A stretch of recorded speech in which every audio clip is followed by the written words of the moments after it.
رسول پاک کا وصال ہوا نا، حضرت بلال نے منہ سے لفظ ہی کوئی نہیں ادا کیا. کسی نے اپنا دکھڑا کسی انداز میں سنا لیا. حضرت عمر نے کہا، جس نے کہا حضور وصال کر کے گردن اڑا دوں گا. حضرت عثمان غنی نے کہا، خبردار کوئی مجھے آ کے نہ بتائے کہ مصطفیٰ وصال کر گئے.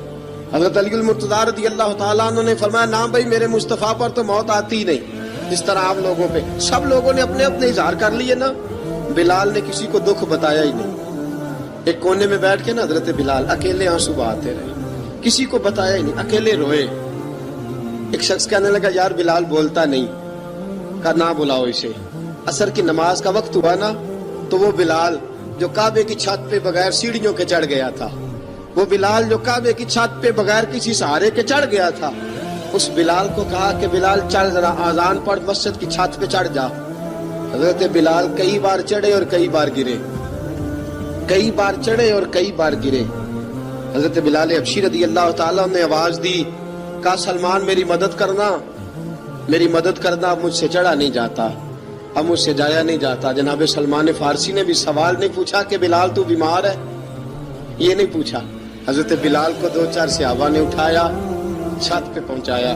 بلال نے اذان شروع کی. جب کہا نا اللہ اکبر اللہ اکبر، وہ آواز جس میں بڑا سوز ہوتا تھا، بڑی درد، بڑی بلندی ہوتی تھی، بڑا جوش خروش ہوتا تھا، آج وہ آواز دب گئی. جب بلال نے کہا نا اشہد ان لا الہ الا اللہ، حضرت بلال رضی اللہ تعالیٰ عنہ نے تھوڑی دیر روک کے سانس لیا. جب کہا نا اشہد ان محمد الرسول اللہ، جو سارے چپ کھڑے تھے نا ان میں سے ایک بابا رو پڑا، جس کا نام ابو بکر صدیق تھا.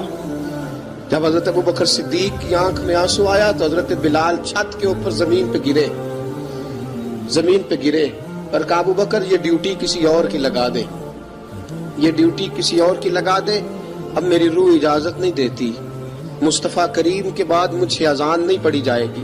آپ نے واقعہ سن رکھا ہے کہ ایک بار صحابہ نے بلایا، دوبارہ آئے، حضور خواب میں ملے. کہا بلال تو آتا کیوں نہیں؟ بلال چھوڑ کے چلے گئے تھے. فرمایا اب میرا یہاں دل نہیں لگتا. ملک شام کے شہر حلب میں چلے گئے تھے، چھوڑ دیا تھا مدینہ منورہ. اب میری نگاہوں میں جچتا نہیں کوئی، جیسے میرے محبوب ہیں ایسا نہیں کوئی. حضور خواب میں ملے، آئے مدینے. حضرت بلال آخری بار، لوگوں نے کہا اذان پڑھو. کہا مجھے وہ اذان بھول ہی گئی ہے جو مجھے مصطفیٰ کریم کے زمانے میں پڑھا کرتا تھا، مجھ سے نہیں پڑھی جاتی. نہ مجھے کہو، میں کیسے پڑھوں؟ امام حسن اور حسین نے آ کے دامن تھاما نا تو کہا بیٹا میں تمہاری نانی کا بھی نوکر رہا ہوں، میں تمہاری ماں کی چکی بھی پیستا رہا ہوں، مجھ سے کوئی فرمائش نہ کر ڈالنا. میں نے نوکری کی ہے اور مجھے اگر اللہ نے توفیق دی تو میں تمہارے بچوں کے پیر بھی دھویا کروں گا. لیکن امام حسن رضی اللہ تعالیٰ عنہ نے فرمایا بلال ایک بار تو اذان سنانی پڑے گی. سنائی بلال نے اذان.